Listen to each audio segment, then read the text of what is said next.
Assalamualaikum warahmatullahi wabarakatuh. Bismillahirrahmanirrahim. Oke, hari ini kita belajar mata pelajaran kepahaman Al-Quran tahun 4, yaitu surah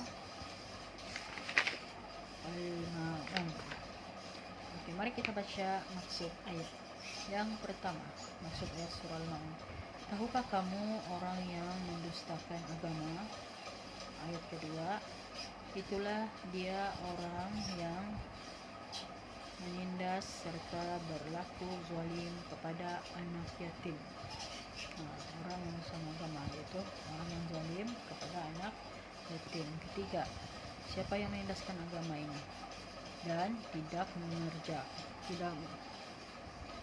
menganjurkan atau menggalakkan orang memberi makan kepada orang miskin. Siapa lagi orang yang mendustakan agama itu? Pertama, orang yang menindas anak yatim. Kedua, yang tidak menganjurkan, menggalakkan untuk memberi makan kepada orang miskin. Oke, keempat, kalau orang yang demikian dikira daripada bilangan orang-orang yang mendustakan agama, maka kecelakaan besar bagi orang-orang yang ahli sembahyang. Nomor 5, yaitu mereka yang berkeadaan lalai daripada menyempurnakan sembahyang. Oke, orang yang lalai dalam menyempurnakan sembahyang pun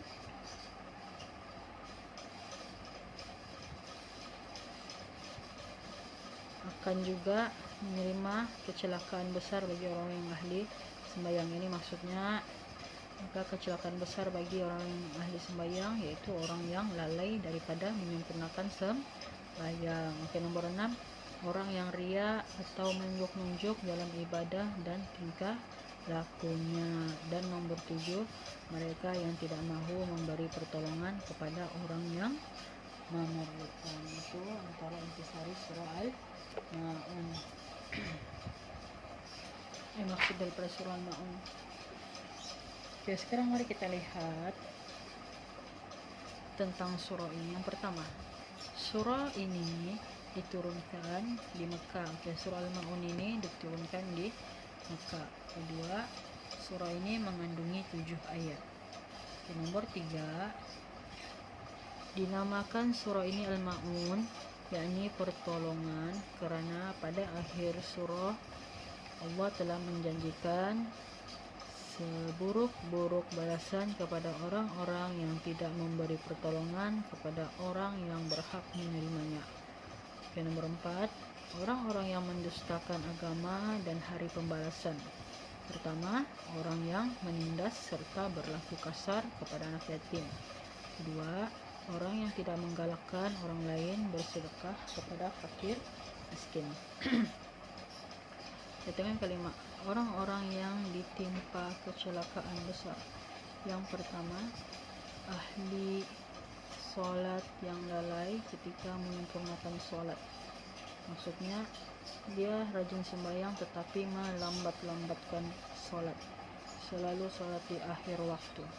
10 menit lagi mau habis maghrib baru sembahyang, 10 menit lagi mau habis asar baru sembahyang. Itu yang dimaksudkan lalai ketika menyempurnakan salat.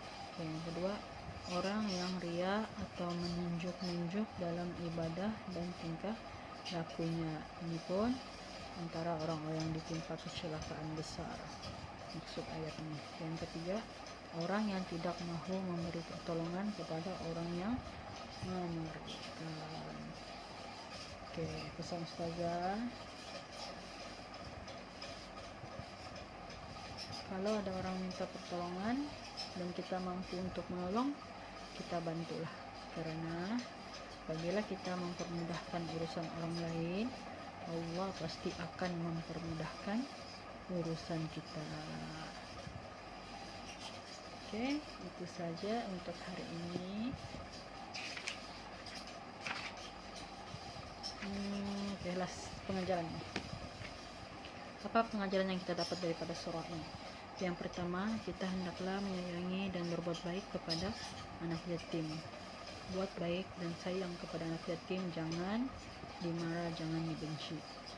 Oke, yang kedua, kita digalakkan bersedekah kepada fakir miskin. Sekiranya kita berlebih rezeki, kita bersedekahlah kepada fakir miskin, karena bersedekah itu tidak akan mengurangkan harta kita, malah sebaliknya, makin kita bersedekah memberi karena Allah, Allah pasti akan melipat gandakan kita punya rezeki.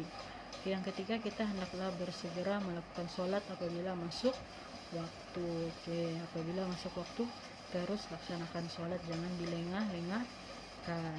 Oke, yang keempat, melakukan ibadat hendaklah dengan ikhlas. Setiap apa perbuatan kita, ikhlaslah lakukan karena Allah semata, maka tanpa mengharapkan balasan ihsan daripada manusia.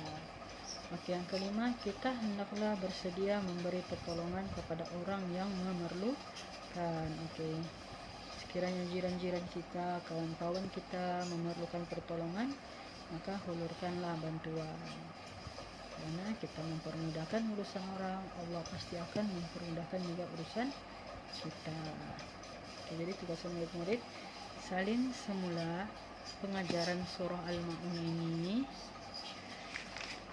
kemudian salin secara ringkas intisari surah ini. Maksudnya surah ini turun di mana, mengandungi berapa ayat, dan kenapa dinamakan surah Al-Ma'un.